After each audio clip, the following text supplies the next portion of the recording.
I've got to see Janos and Stefan. They'll surely be curious to know how my conversation with Professor Boxoff went. But first, let's stop at the inn to see if I've received any mail.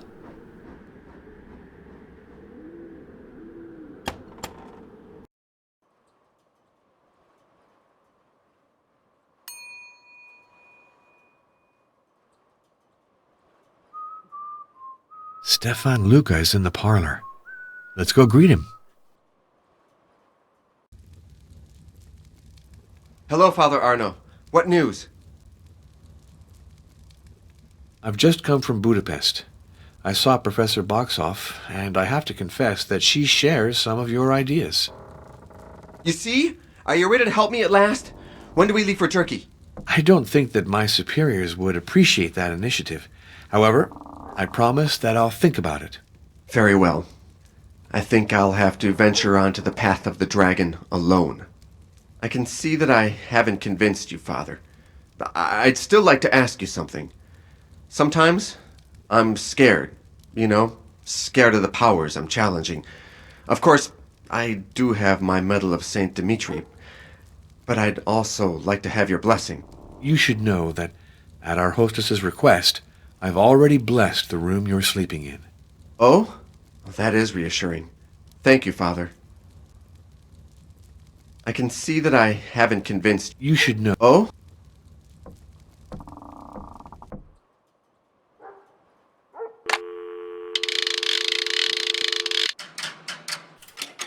Number, please.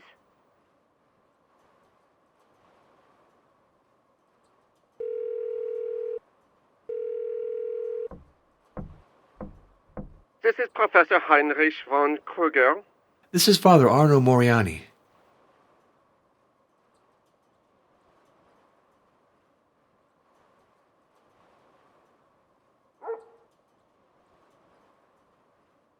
Yeah, I noticed they coincided with epidemics of the plague.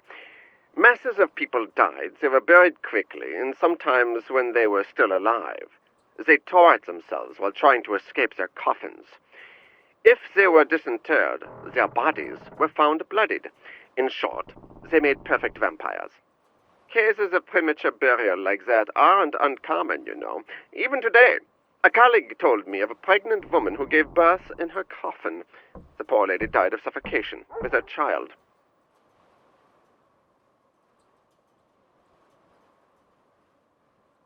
Decomposition is not a very systematic phenomenon. If the laws of nature permit 1 out of 100 bodies to deteriorate more slowly than others, take the time to open every grave in a cemetery, and you'll always find one pseudo-vampire. Anyway, why associate the absence of decomposition with vampirism? The phenomenon has been observed with many holy figures. For example, Francis Xavier and Teresa of Avila, to cite just 2. Explore the archives of your congregation, and you'll find dozens of cases. Decomposition produces gases that can give the cadaver a swollen aspect. The liquid that oozes from corpses is an odd phenomenon, but did you know that the venerable Lebanese monk Charbel Maklouf has sweat liters of blood since his death? Does that mean this holy man is a vampire? What a pompous name. What does it refer to? An initiatory journey having to do with vampirism. Professor Irina Boxoff takes it very seriously. Himmel, esotericism, secret societies, initiatory journeys. What an old-fashioned hodgepodge. But even the greatest minds sometimes go astray.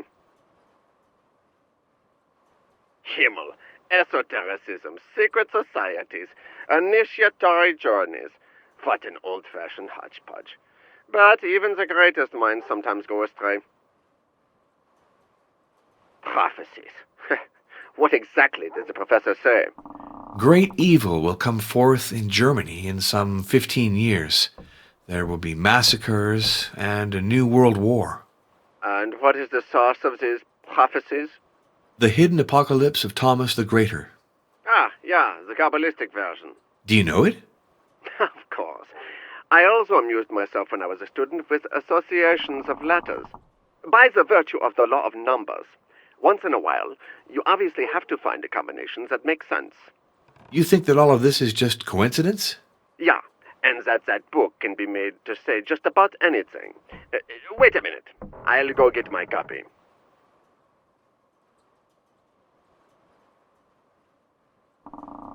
Good. Let's open it at random to page 3, for example, and look for significant words. You'll see that, with a little bit of luck, we're going to discover some wonders. Hey, look! It didn't take me long to find something. I see other words, but I'll leave you the pleasure of the hunt.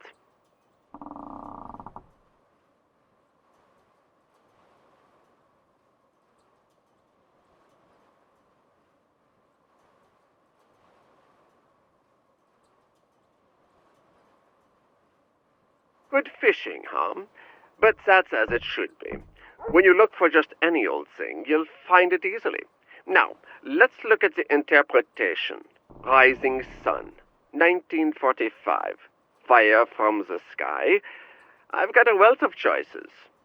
For example, I can posit that 1945 will be the dawn of a new empire, and that its advent will be accompanied by lightning bolts zigzagging through the sky. Or, also, that in 1945, heaven's fire will fall upon the empire of the rising sun, or any old ingenious absurdity that I can dream up. All right, this game is amusing but sterile. Let's focus our attention on other matters.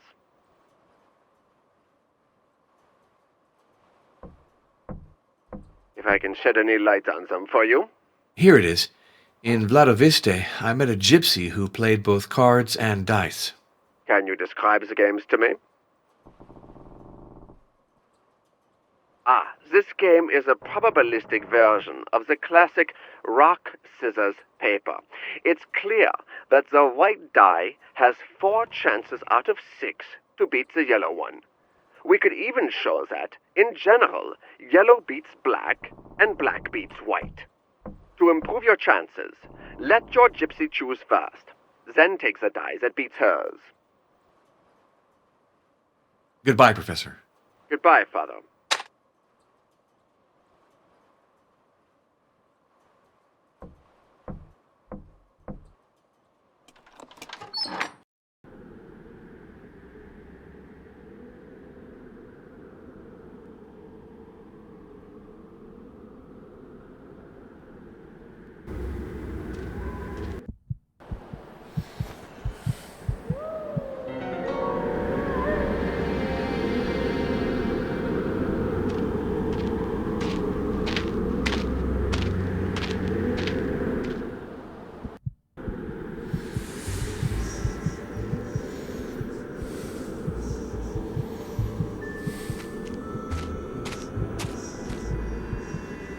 Hello, Father Arno. Are you back from Budapest? Yes, I spoke at length with Professor Boxoff. She takes testimony about vampirism very seriously. Age makes many academics lose touch with reality. But tell me, did she show you the manuscript about Vlad Tepes? It wasn't necessary. I was able to procure a printed edition, which is more than enough for my needs. You know I'm not very interested in esotericism. Vlad was reproached for everything, even for having abjured orthodoxy to convert to Catholicism. But his life is only known through the writings of his enemies. You have to read between the lines. Among other things, it's said that one Easter he treacherously seized all the noblemen in his country. They add that he made them labor naked on the enlargement of his castle till they died of exhaustion. But they omit to point out that these noblemen had betrayed all the previous kings. They were leading the country to its ruin through constant plotting. By eliminating them, Vlad was acting for the best. That's one view of things.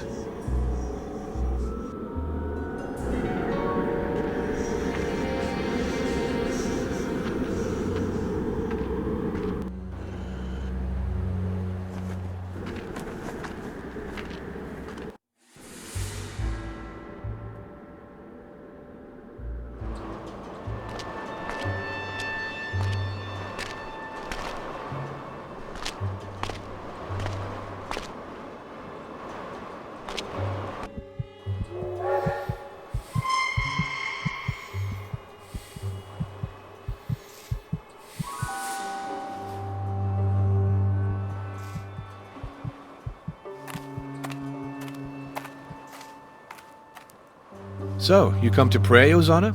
Yes, Father. I am praying to our Martha for business to take off again after these dark years. See, Father, the war ruined lots of small businesses. So it'd be good for Vladiviste if Martha became a saint with a pilgrimage and the whole thing. Father, now about Martha, I've got to tell you something.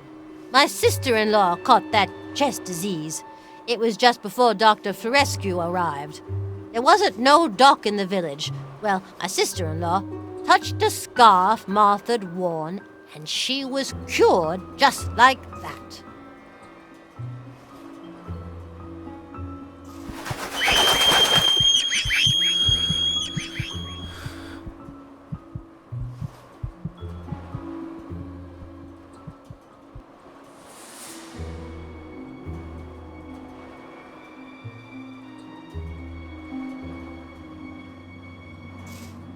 Here's a wooden church, typical of the region.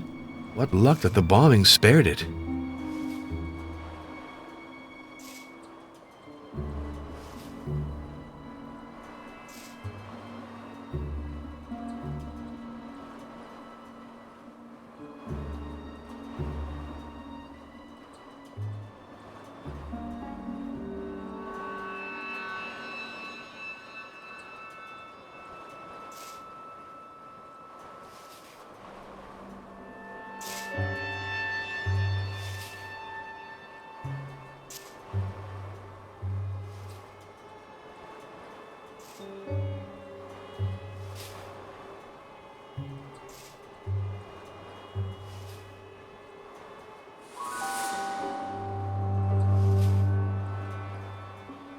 Hey, sir!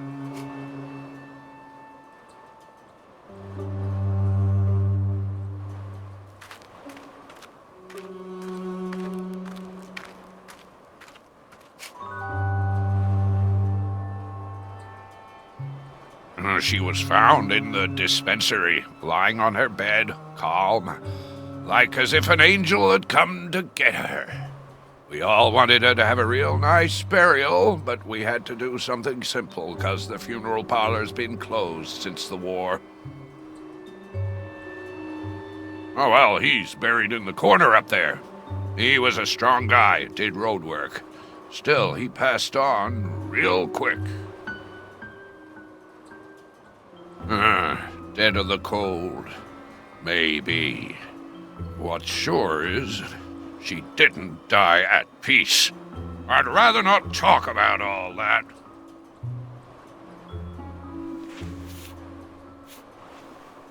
Oh, that one. With all due respect, Father, she cheats at cards like at dice. Or if she ain't cheating, then she must be in league with the devil. Leave the devil out of all this. Well, whatever. In any case, I always lose against her. Well then, don't play anymore. Legends. Remains to be seen if it's legends. Could be you'll find some who'll talk to you about it. Maybe. I'd rather not talk about all that.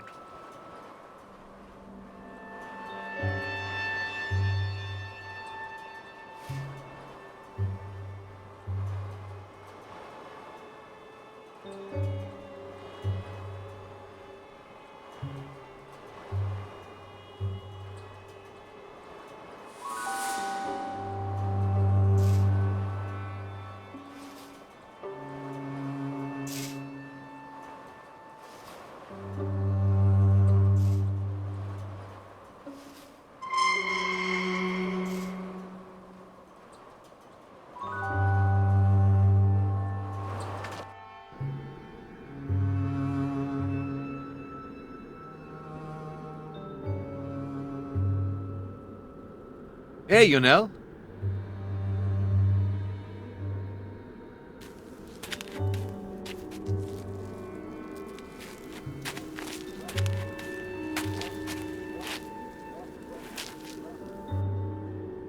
I saw you throw your discs. You're quite good. Yes, I'm very good. But since Ariel left, I have no one left to play with. Oh, can two play that? Of course. There are different rules, but what I prefer is playing against the wall. Explain it to me. Each player throws his disc. The one who arrives the closest to the wall without touching it wins the point.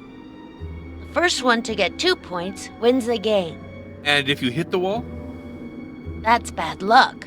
You lose the point immediately, even if the other guy hasn't played yet. Oh, then the one who plays second has an advantage. For sure. That's why we draw lots the first time.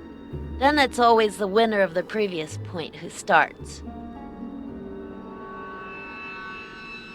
Do you want to? Great! But usually grown-ups aren't interested in playing discs. They should be. It's a fine game. Shall we draw lots to see who starts? No.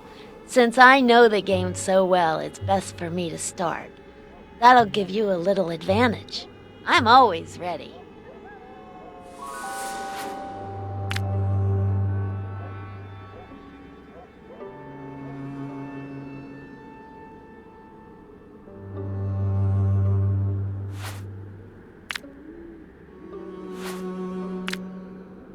Oh, yes!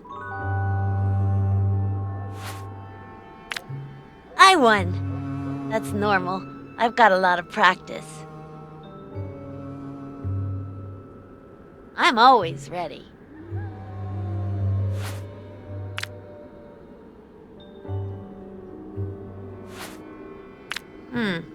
Looks like the discs are the same distance from the wall. Let's play the point over.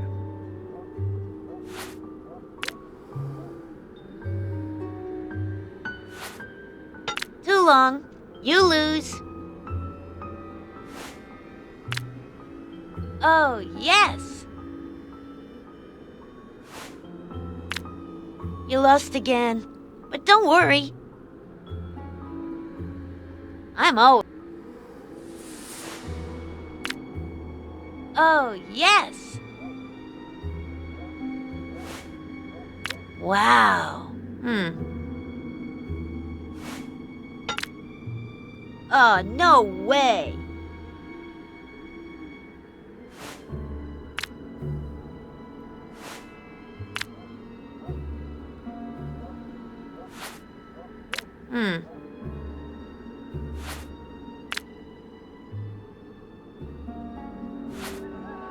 Wow. Excellent. You're really in the game now. In any case, it's fantastic to play with someone who handles himself so well. Now, I'd like to show you my treasures. Look in my bag.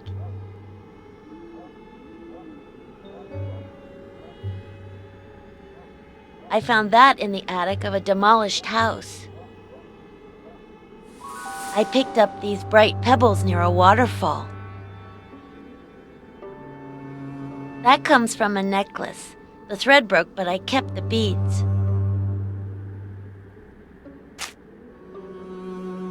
A silver needle. Take it. I'll give it to you. I see you like music. That's my slingshot. It means a lot to me. Yes, I understand. I don't want to give it away, but I will trade for it. In exchange for what? I don't know. Some really precious treasure.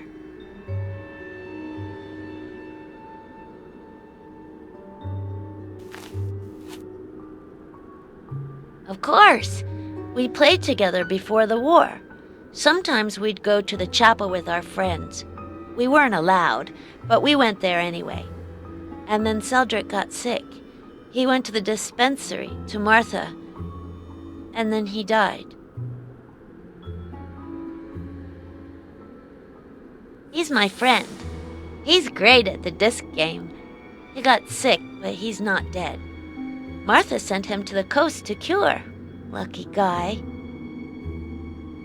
Now the bridge is broken and you can't get in anymore. Except through the underground passages. But I don't know where they are. And you really have to be careful about ghosts. Ghosts? Yes, you can hear them crying at night. Ariel even saw them. Naked men carrying rocks to build a wall. Women and children, too, stuck on stakes. You're the one who doesn't look good, Father. You're so pale. She won at dice against my uncle. I could have beaten her for sure, but she didn't want to play with me.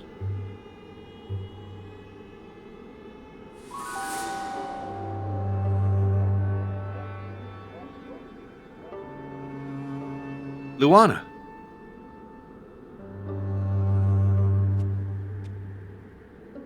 You are an outsider like me. Beware of the people of this village.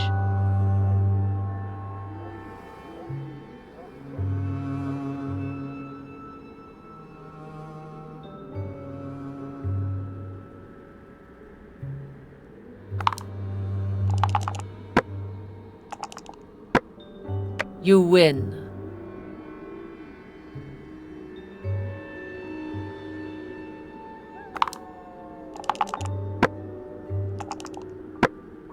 You win.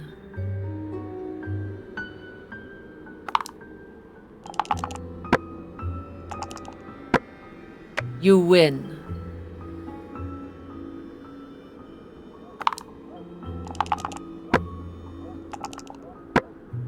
You win.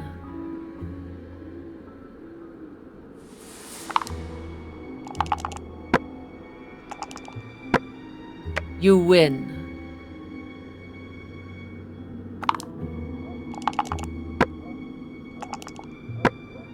You lose.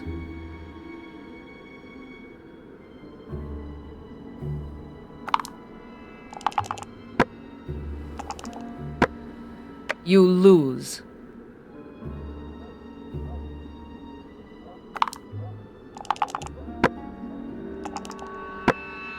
You lose.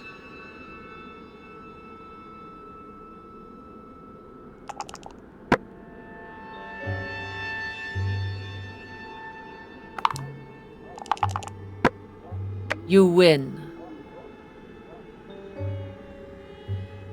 Look carefully at your cards before you play.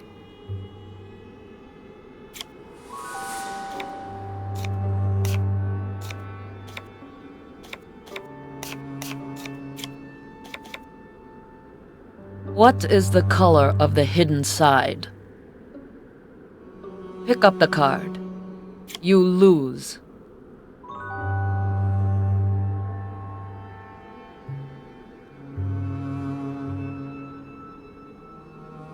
Pick up the card. You win.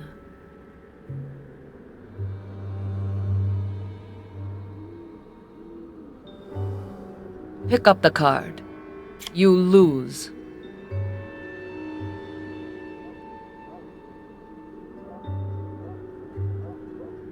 Pick up the card. You win.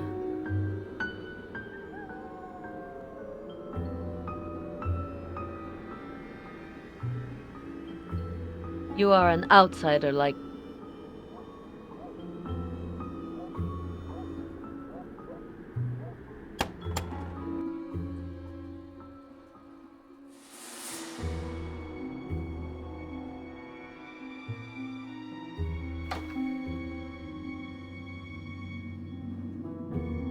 A package from the Vatican. It must be Vlad Tepesh's biography that Monsignor Briganti sent me.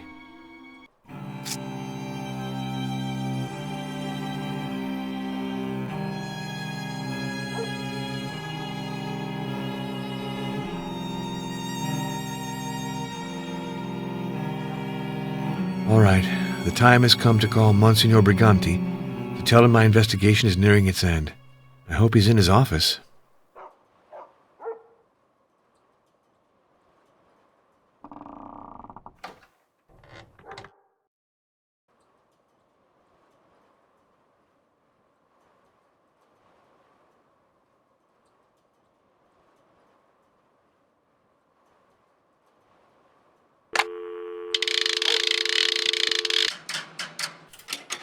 Number, please.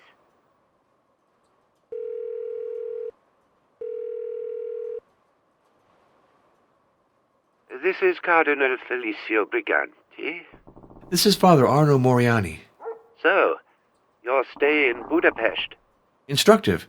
But I must admit that Professor Boxoff's opinions are rather disturbing. Oh, that's alarming. I do hope that you intend to conclude the way we expect. Rest assured. I also spoke with Professor Kruger, who approached the problem in a very rational manner. I now have sufficient material to write my report. I'm starting tonight. Oh, you're always so dynamic. But try to get some rest afterwards. If you like Vladoviste, stay there a while. Walk, read, pray, enjoy the calm and the silence. I'm going for a 2-week retreat to a little monastery in Abruzzo. We'll see each other when I get back to Rome. Goodbye, Your Eminence. Be well, Arno. I worked late, I finished my report, then I went to bed. It was hot and humid.